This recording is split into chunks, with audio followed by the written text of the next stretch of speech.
Si tu arrives sur cette vidéo, c'est probablement que ton PC a tendance à se couper net aléatoirement et que tu cherches à comprendre d'où ça peut venir. Forcément, on va donc ici tout faire pour qu'à la fin de cette vidéo, tu saches si ton alimentation est en cause ou si tes redémarrages et crashs intempestifs ne viennent pas d'elle.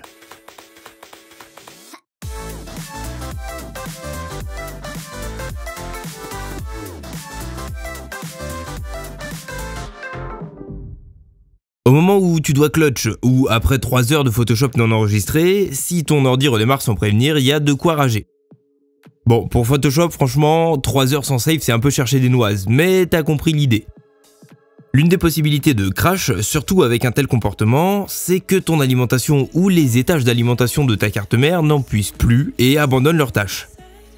Outre tous les tutos et vidéos dépannage qui sont déjà en ligne, aujourd'hui on va donc se pencher sur une procédure destinée à les mettre totalement à genoux en sollicitant le processeur et la carte graphique en simultané et à fond. Préambule quand même au cas où, fais une remise à zéro de ton BIOS avant de continuer cette vidéo pour éliminer les risques d'instabilité du processeur. Si tu ne sais pas comment faire, on te laisse aller voir dans la vidéo qui y est dédiée.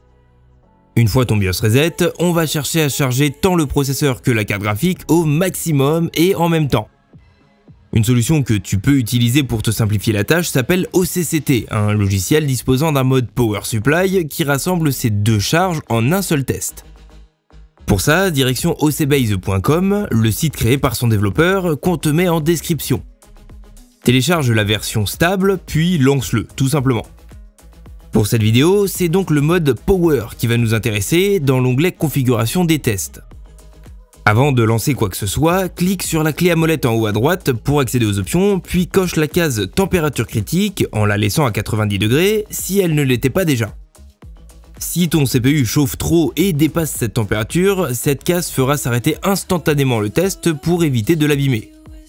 Au passage, si pendant le test ton CPU se met à surchauffer et que au quotidien tu remarques des baisses ponctuelles de performance dès que ton ordi est allumé depuis longtemps ou utilisé fortement, ça peut être lié. Si ton refroidissement n'arrive pas à suivre, le processeur va réduire ses fréquences pour ne pas s'abîmer et le fait qu'OCCT doive arrêter son test indique que ça peut clairement venir de là. Une fois la case cochée, direction le planning des tests pour cliquer sur durée fixe au lieu de l'option infinie qui est sélectionnée de base et laisse-le sur 1 heure. Si ton circuit d'alimentation arrive à tenir un tel stress pendant autant de temps, les chances pour que tes problèmes viennent de là sont pour le moins réduites, voire nulles. Lorsque la durée du test est réglée et sachant que ta machine sera hors service pendant tout ce temps, tu peux lancer le test.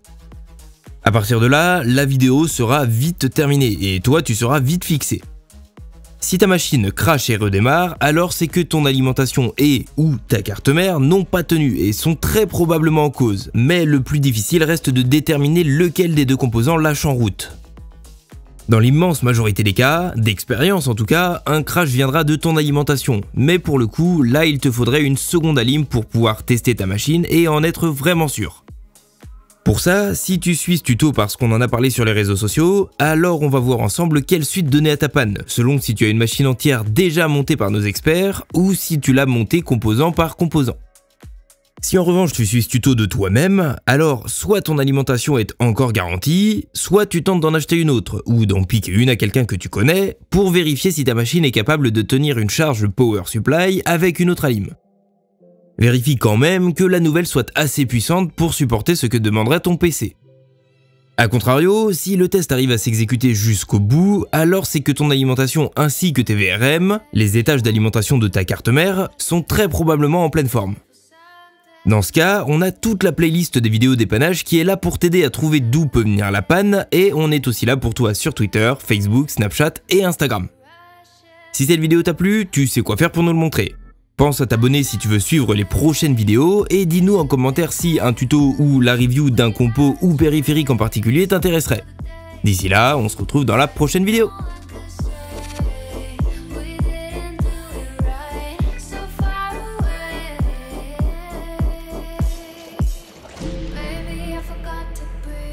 This town's got a hold on me. My mind is a casualty.